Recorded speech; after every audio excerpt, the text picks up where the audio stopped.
Hello and welcome to another episode of our show, Nile TV Live Newsroom. I'm Rahem Morsi and I'll be presenting this show. First, let me reintroduce you to what the show is all about. The show is composed of a number of different news segments, and we're going to be taking a closer look at the world of politics and finance, as well as what's trending around the world when it comes to the world of sports and technology, and the latest in the arts and cultural events. We're going to start off with some of the most important political news, which is the main focus of the next 2 weeks, which is COP27 and everything that is happening around COP27. We're going to start off with President Abdel Fattah al-Sisi taking part on Tuesday in a session dubbed The Future of Energy as part of the activities of the UN Climate Change Conference in Sharm el-Sheikh in Egypt. The German Chancellor Olaf Scholz also took part in the session. Addressing participants, the president said the session tackles an important issue, which is green hydrogen. He reviewed the challenges facing developing nations, including Egypt, in green energy production. President al-Sisi said green hydrogen is the most significant element to the path towards green economies. He also said that within the first response to the initiative, Al Ain al-Sukhna station for green hydrogen was also established in Egypt. The president added that developing nations' share of green hydrogen projects is no more than a double of a project. He unveiled new initiatives with Belgium, naming it as the Global Forum for Renewable Energy, saying that the dialogue must come out with more understanding for the magnitude of the actions to counter the negative impacts of climate change. Adding that green hydrogen has become the most popular term in modern times, and that Egypt is one of the pioneer countries to utilize this resource and the capability to become a center for green hydrogen production. And for his part, the German Chancellor said that green hydrogen is one of the main aspects to back the industrial economy. He said it was also one of the pillars for the energy transmission. Scholz said a local scheme is being adopted to generate electricity from green hydrogen, adding that Germany is cooperating with a number of countries to cement the ability to increase the use of green hydrogen on an industrial level. For her part, the EU commissioner taking part during the session said that Russia is one of the largest gas exporters to Europe, and that the Russia-Ukraine crisis had impacted 80% of the gas supplies to the EU.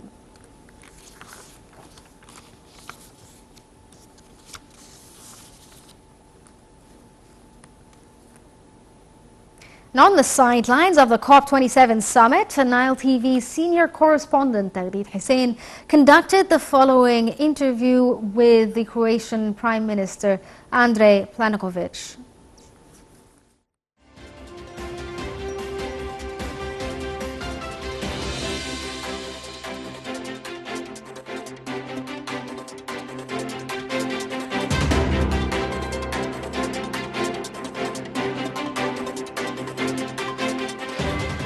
We're really honored and delighted to have with us His Excellency Andrej Plenković, Prime Minister of Croatia, attending with us COP27. Mr. Prime Minister, always great and honor having you with us at COP27. How is COP27 making a difference, since we have the motto from vision to implementation? So implementation is a key word.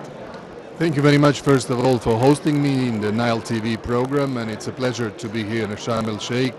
Also, I would like to thank the Egyptian President al-Sisi and also the Prime Minister, Mr. Madbouli, whom I met in a bilateral meeting today, for hosting this COP27.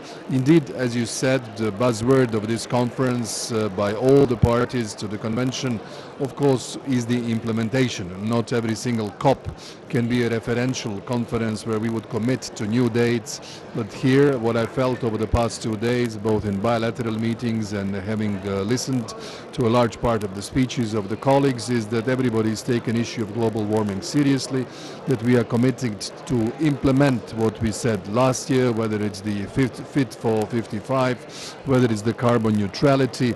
I think that the weather conditions, which have been really bad over the past year, have demonstrated that if we do not act now, we shall see far more worse situation in the years to come. In my country, this year, the temperature of the sea in the Adriatic, which is a little bit north from here, was for the first time almost 30 degrees Celsius. And what the meteorologists are telling us that this, the warmest summer since the meteorological records, might be seen in the future as one of the coldest or cooler ones. So this explains the, I would say, the immediate necessity to act. How is Sharm making the difference? We're talking implementation, we're talking sustainability, and at the same time we're bringing on the table files that are very important for this sense of implementation, like climate finance, which is also key. I think it is essential. First of all, we all know that the countries who are richer, who are more developed, should shoulder bigger burden and make a bigger contribution, and I think this was very clear, especially last year in Glasgow, where you could see the commitment that came up from the European Union and other key actors across the world. I think we need some other major players to follow that line, and also to alleviate the burden for those who are less developed. But the point of the fight against the climate change that it is done globally. We can't make a very good effort in a fragmented sense in one part of the world and then the other ignores the issue. The overall result will be negative. That's why we need to be really keeping everyone on board, and that's why the key word of the implementation was essential here. Yes, Mr. Prime Minister, we're engaging the youth because they are the future. His Excellency President Abdel Fattah al-Sisi is investing in the youth, and we can see here lots of climate champions are youth. How do you see that? How is that important?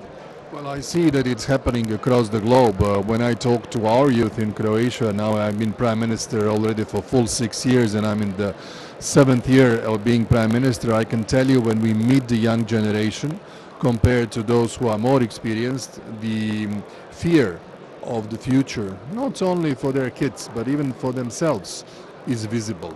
This was an issue that didn't exist 30 years ago, let's say among my generations when we were their age. Today, they are more aware, they are more action-oriented, they have a greater sense of social responsibility, and also they are pushing us and pressing us for actions. So everything that we as governments or the private sector or the international organizations or the media can do now will create better conditions for our successors, our families, our kids and our generations to come, but not in some sort of elusive non-clear calendar. It is actually happening in the next couple of decades. Yes. So this is the issue. Yes, Mr. Prime Minister, a message from the mother of the world to the whole world about COP27. How do you see the organization? How do you see amazing Sharm and the expectations of COP27? I think it was very well organized. I feel comfortable. This is my second time in last 2 or 3 years that I'm again in Sharm el-Sheikh, and the level of organization is the highest one. You can be proud on it. Everything was brilliant. All the compliments. Yes, and also the sky is always the limit, let me say, vis-a-vis our sense of partnership and strong bond with Croatia. Well, absolutely. I really am pleased that I spoke to your Prime Minister today. He has invited me to visit officially Egypt, to come to Cairo. I have invited him to Zagreb. We will soon conclude the Convention on the Avoidance of Double Taxation. We have increased our trade and doubled it over the last year.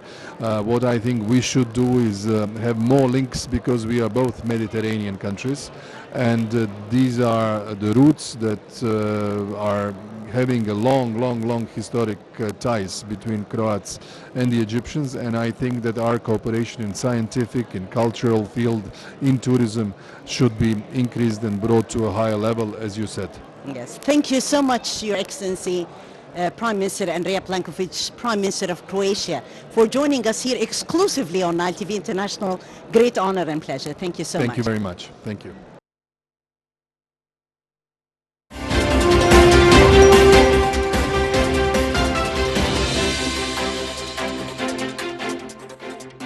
Conference of Parties to the United Nations Framework Convention on Climate Change COP27 at Egypt's Red Sea resort of Sharm el-Sheikh opened on Monday. President Abdel Fattah al-Sisi and the UN Secretary General Antonio Guterres received more than 120 world leaders as well as heads of delegations from about 197 countries taking part in the event. Here's the story.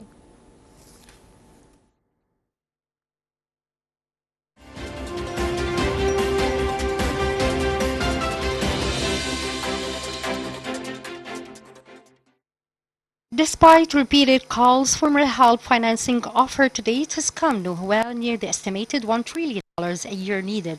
Part of talks during COP27 is finding ways for the money to reach emerging markets. State-backed development banks, which finance projects to further economic and social progress. The world's biggest multilateral development banks increased their climate-related financing 24% to $82 billion in 2021. We're nearly two-thirds of the money going to low and middle-income countries. However, the 2021 figure remains a long way short of the estimated finance needed by emerging markets.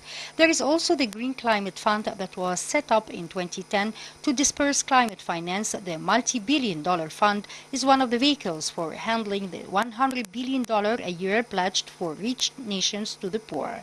The funds are meant to fuel the transition to clean energy and fund projects to help vulnerable countries adapt to a warmer world.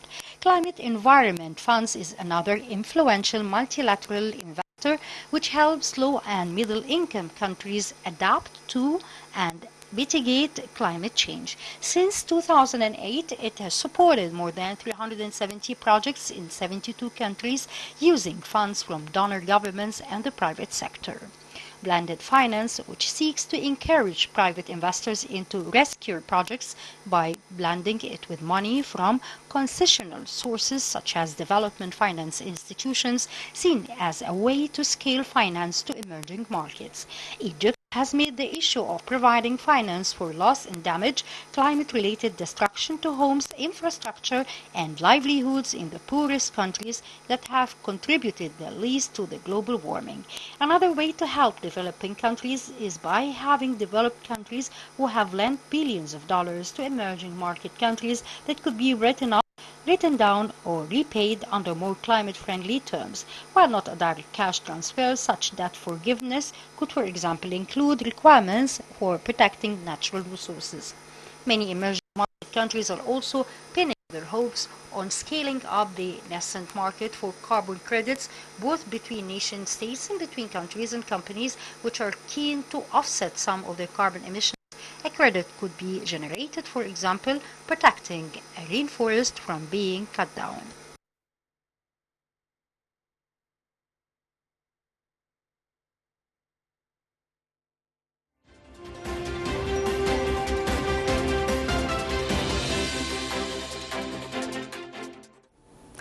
Welcome back, and joining us over the phone is Dr. Tariq Timraz, the Director of the Erasmus MSc Climate Change Management Program at Suez Canal University.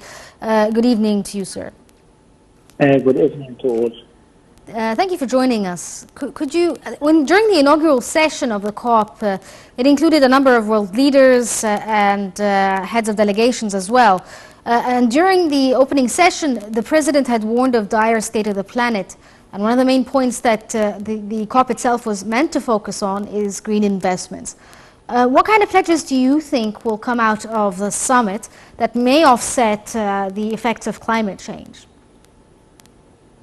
As you just mentioned, the call and pledge for various actions and intervening from all the states to reduce and alleviate any devastating impacts from climate change is really required now.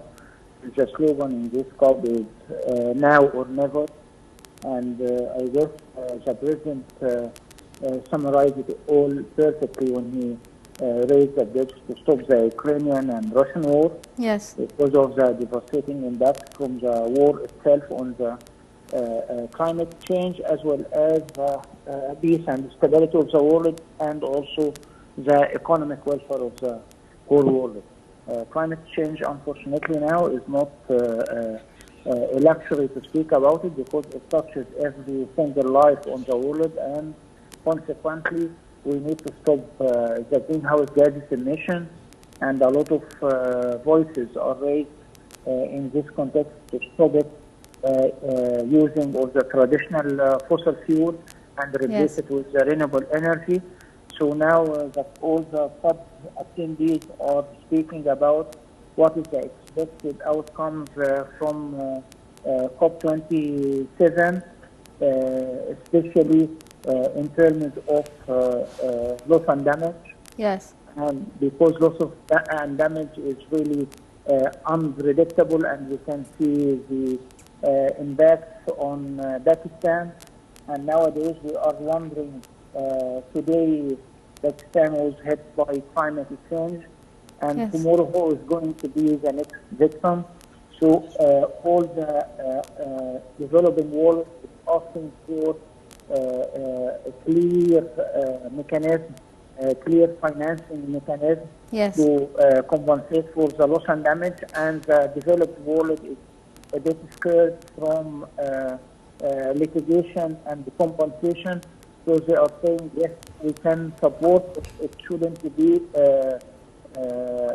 compulsory, or it shouldn't be mandatory to say we are the polluters, we are the real reason for the climate change. Yes, like you were saying, sir, one of the hot topics during the COP27 is the actual role of developed nations, and I suppose their obligations towards the emerging markets and the developing nations in terms of trying to find a possibility or a responsibility, bear the responsibility basically by financing the transition for these countries towards greener economies. Do you think this is a possibility within the COP to get pledges towards this? Because in the past there have been, a stiff resistance, I suppose, towards the idea of developed economies bearing the responsibilities.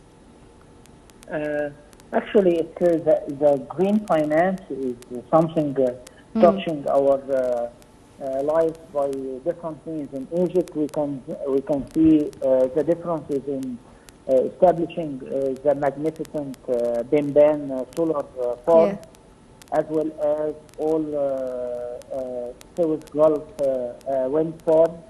And both of these projects are to replace the dependence on the traditional fossil fuel. So it's some sort of green finance. Moreover, trying to establish what we call it the smart agriculture projects to help in providing and securing food resources for citizens, and as well as reducing the emission from methane or greenhouse gases. It's another target for green finance. But I mean, sir, is there a possibility to somehow create a fund through COP whereby these richer countries provide certain amounts of money, I suppose, to help the poorer countries develop green energy?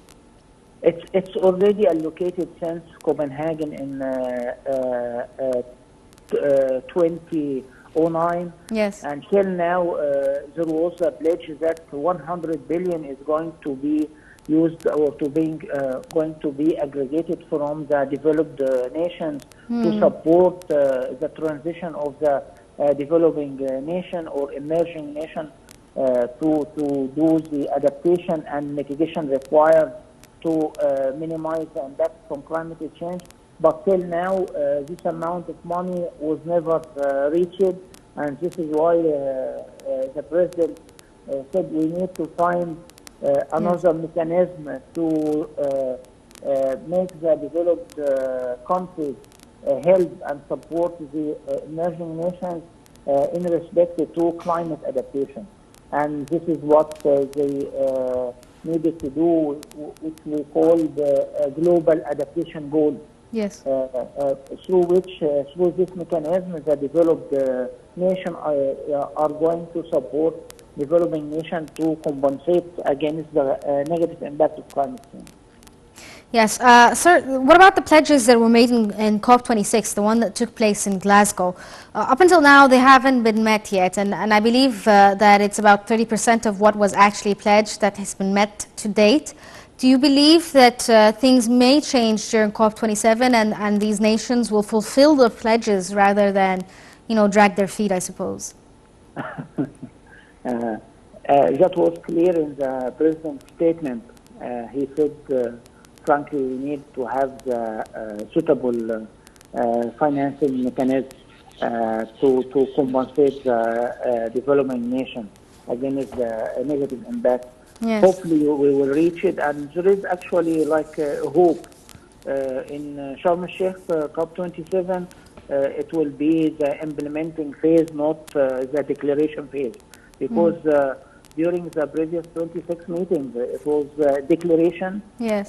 not implementation. So hopefully, we are waiting till the end of last day in this COP to see what is the implementation will be on.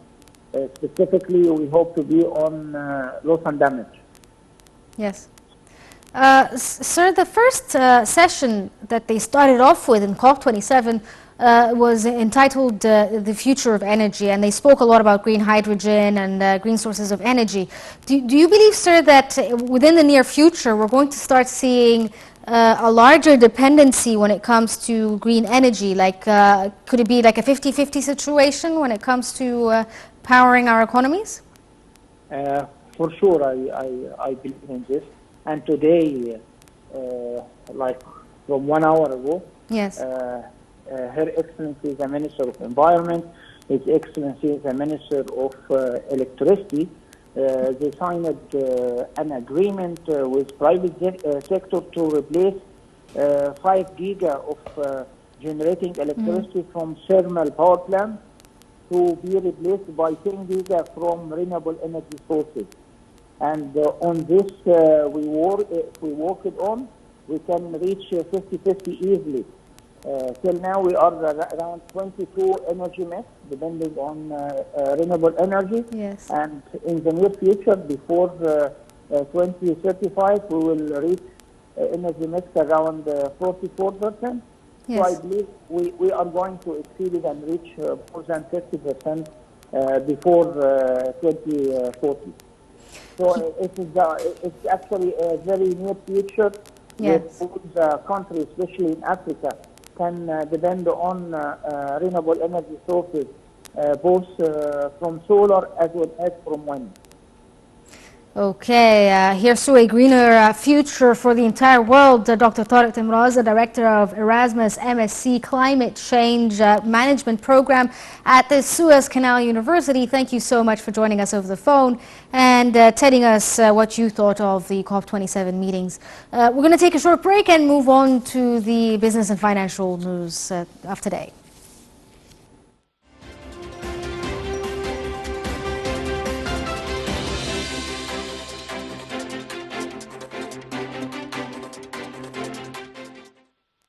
Still on the COP sessions that also affects the business and finance. Within the session or on the sidelines of the UN sessions of COP27, President Abdel Fattah el-Sisi announced the start of the Green Middle East Initiative.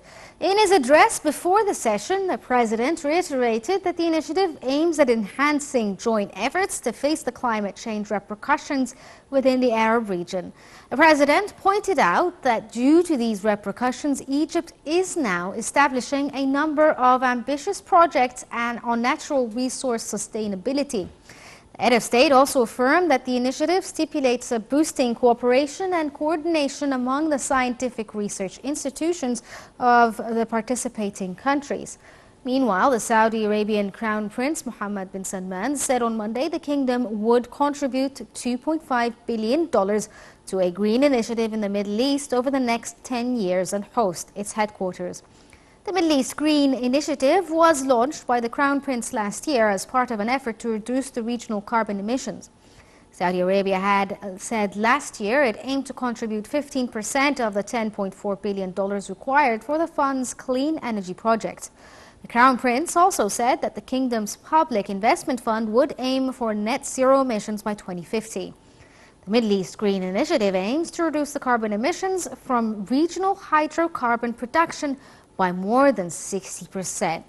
It also plans to plant 50 billion trees across the Middle East and restore an area equivalent to 200 million hectares of degraded land. The initiative will help reduce global carbon levels by 2.5%. The Crown Prince said that Saudi Arabia plans to rely on renewables for 50% of their electricity generations by 2030 and removing 44 million tons of carbon emissions by 2035.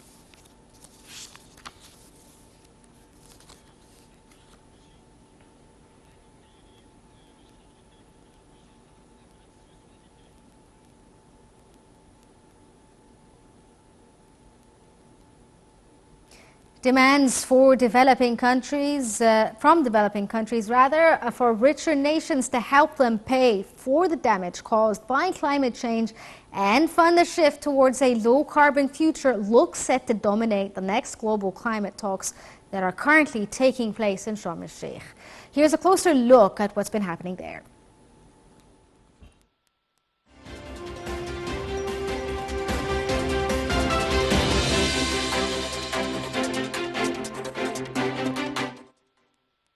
The Conference of Paris to the United Nations Framework Convention on Climate Change COP27 at Egypt's Red Sea resort of Sharm el-Sheikh opened on Monday. President Abdel Fattah el-Sisi and UN Secretary General Antonio Guterres received more than 120 world leaders and heads of delegations of about 197 countries taking part in the event. In his opening remarks to the leaders of the summit, President Sisi warned that the planet has become a world of suffering. He said climate change will never stop without our intervention and that our time here is limited and we must use every second that we have. President Sisi added that the conference outcome will contribute to making the lives of millions of people better.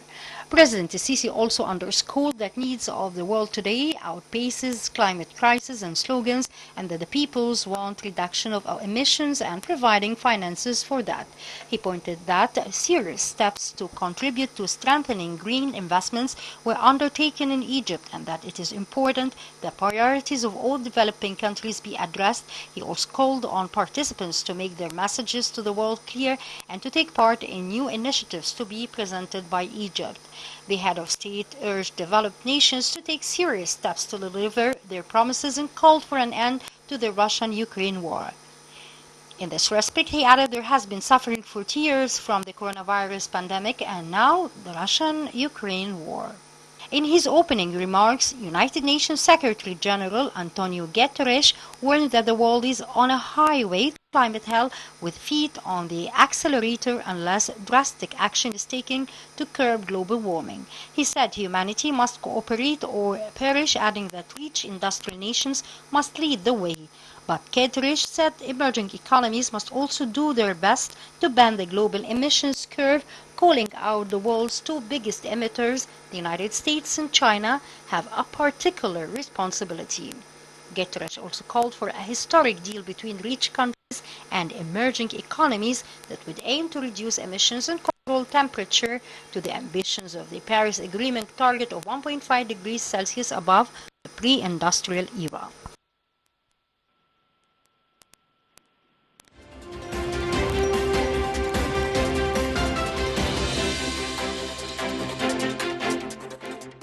During COP27, the Suez Canal Authority will hold at the Green Zone a panel discussion titled "The Leading Role of the Suez Canal in Maintaining Sustainable Green Supply Chains" on November 11th. The discussion will tackle the environmental challenges facing the maritime transport industry and different visions on how to benefit from the development of shipbuilding technology in building new generations for ships that comply with the adequate environmental standards. The panel will also shed light on the Suez Canal Economic Zone, those that can support global supply chains and trade in an effective and sustainable manner and are fully aligned with the initiatives adopted by the International Maritime Organization.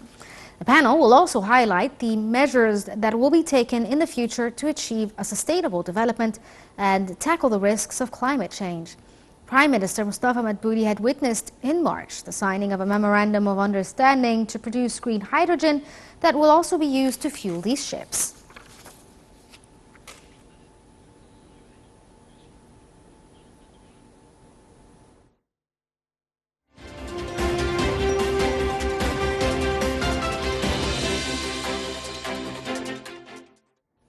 Joining us over the phone to tell us more about the green initiatives in the Suez Canal is Dr. Adil Lamai, the head of the Navigation Chamber in Port Said. Good evening to you, sir. Yes, good evening, ma'am. The Suez Canal Authority is set to host a panel in the COP that is entitled the Suez Canal Maintaining a Sustainable Green Supply Chain. And in this panel, they intend to discuss the challenges facing maritime and how they can be more environmentally friendly.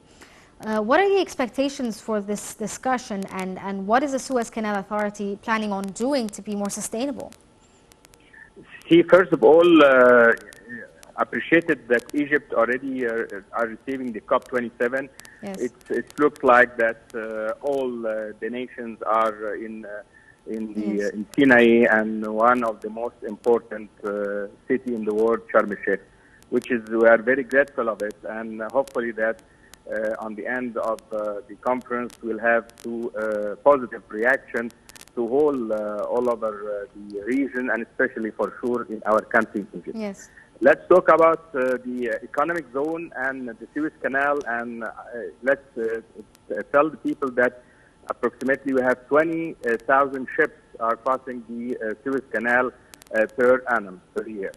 And the point of view of the economic zone, the Suez Canal economic zone and the Suez Canal Authority, that we have a lot of facilities that right now on the northern part of the Suez Canal in Port Said, either on the southern part in Suez, we have facilities, and we are going to establish facilities for the green logistics chain for the ships which are going to pass the Suez Canal during the next years. Because on the new generation coming into the market, that will have a lot of ships, new buildings for ships are coming on the green energy, which is the future plan for all over the ships all over the whole world.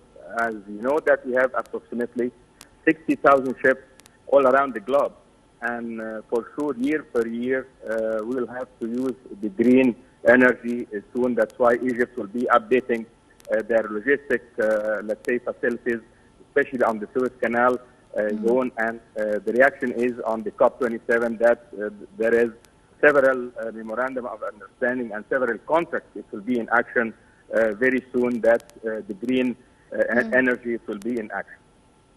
Yeah, sir, how do you think the Suez Canal be more sustainable or environmentally friendly? Do you think that there may be initiatives, I suppose, to create, for instance, green energy stations to fuel up these ships?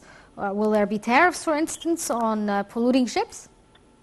No, for sure. That's the most important. That actually the Suez Canal Economic Zone already signed a contract with different international and multinational companies to come and to feed the plant in the northern part of the Suez Canal with the normal diesel, the normal fuel and consumption, plus the green, let's say, energy, which is, it will give us a further step to have to get refueling the new builder ships coming into the market, and Egypt will be one of the hottest points in the whole world to adopt this, let's say, operation.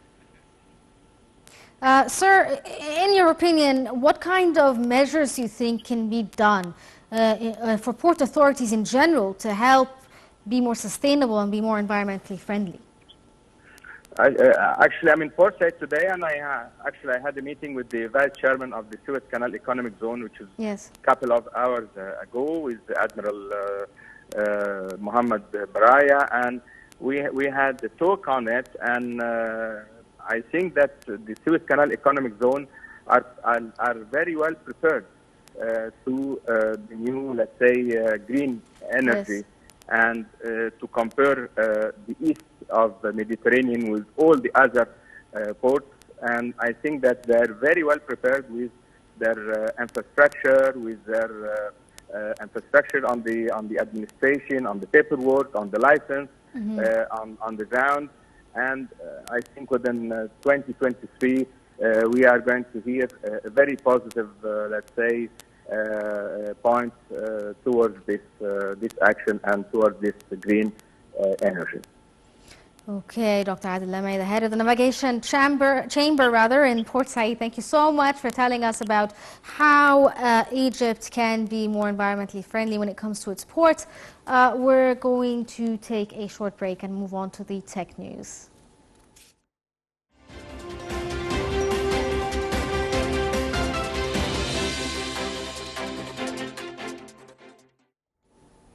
And in the first news item we have, it may not be related to the COP27, but it is still about sustainability.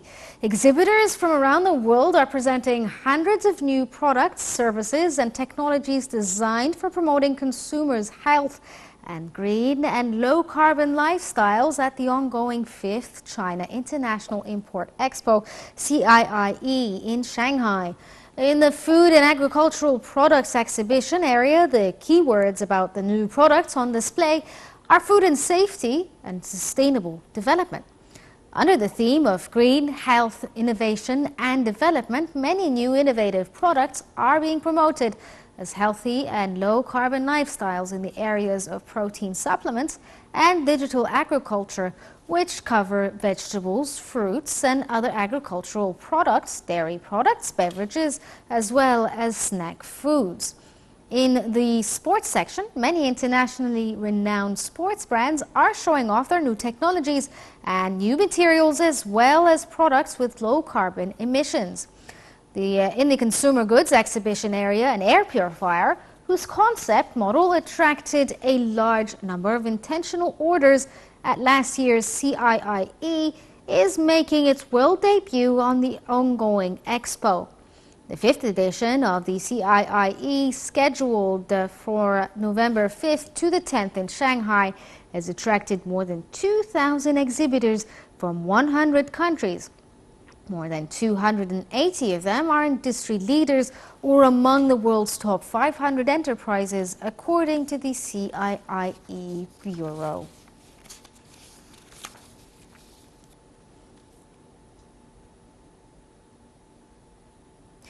And still in sustainable tech news, using the UAE's desert as a testing ground, an agri-tech startup creates a natural clay liquid nearly as thin as water to turn dry lands into green landscapes. At a mobile site in the city of Al Ain, Desert Control produces its patented liquid natural clay LNC formulation, which consists of clay produced into a liquid compound that will then be applied to the desert's sand. After 12 years of research, Desert Control's clay-rich soil treatment proved to improve soil health and crop yields by retaining water and resisting the droughts. Once the product is ready, the filled tank with LNC makes its way to one of the sites filled with fruit trees, where Desert Control treats the soil that was once a desert in the sand.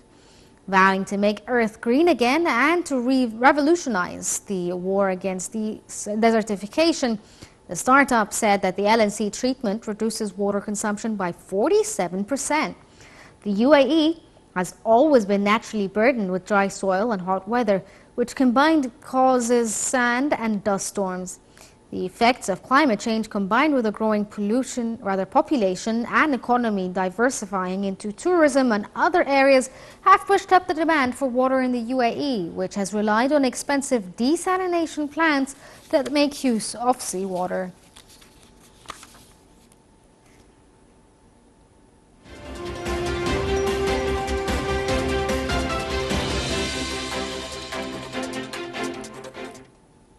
The fall art auction season is kicking off in New York City, and the Big Apple's auction houses are expecting to bring in record-breaking sales. There are so many amazing works on offer, Sotheby's head of Impressionists and Modern Arts for Americas, Julian Dawes, had said. Among the highlights is Christie's Paul G. Allen collection, which includes more than 150 pieces spanning 500 years. The collection includes the works of Pablo Picasso, Georgia O'Keeffe, Paul Cézanne and Lucien Freud, among others. The $1 billion estimated collection will be sold in 2 live auctions at Christie's Rockefeller Center in New York from November 9th to the 10th. One of the top lots is Christie's 21st Century Evening Sale, which will take place on November 17th, is Jean-Michel Basquiat's Sugar Ray Robinson, a portrait of the legendary boxer. Sotheby's expects to break records with Pet Moderne's Composition Number 2, estimated in excess of $50 million, and Andy Warhol's White Disaster. Sotheby's Modern Art Evening Auction will be held on November 14th, followed by the Contemporary Evening Auction on November 16th.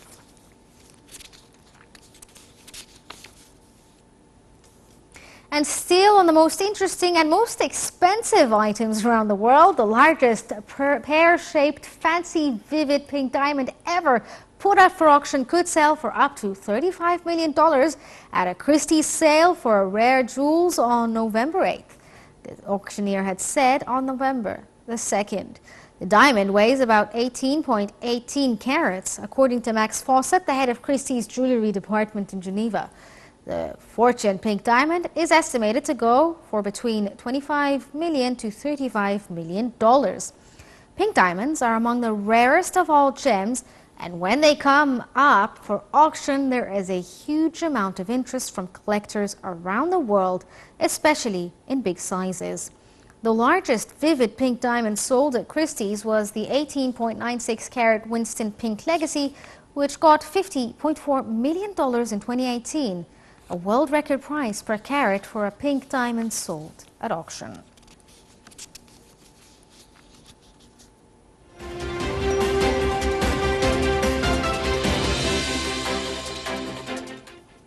And in the world of sports, a 6-month exhibition in Doha opened its doors to football fans and enthusiasts in October, giving them a journey through the history of football and World Cup tournaments. Dubbed the World of Football Exhibitions, the venue showcases a wide range of unique items like shirts worn by legendary footballers, including Diego Maradona and Pelé, as well as the football used during the group stages at the first World Cup held in Uruguay in 1930. Museum guide Ahmed Al-Mullah has said that football fans will love the collection, describing it as a unique exhibition. The exhibition is held at a 321 Qatar Olympic and Sports Museum in Doha and will be running until April 2023. And still in sports, the champions holders Real Madrid will face English Premier League side Liverpool once again in the Champions League last 16, a repeat of last season's final, where Paris Saint-Germain will take on German champions Bayern Munich. Madrid edged Liverpool in a tense final in May thanks to Vinicius Junior's strike. The pair were pulled out of the hat in Monday's draw in Lyon, Switzerland, having also met in 2017 to 2018 final, which the Spanish side won as well. Real have not lost any of their last 6 games against Liverpool in the Champions League, 5 victories and 1 draw, winning the 2 finals and progressing in their only knockout stage tie 3-1 and 0-0 in the quarterfinals of the 2020-2021 season in these 6 meetings.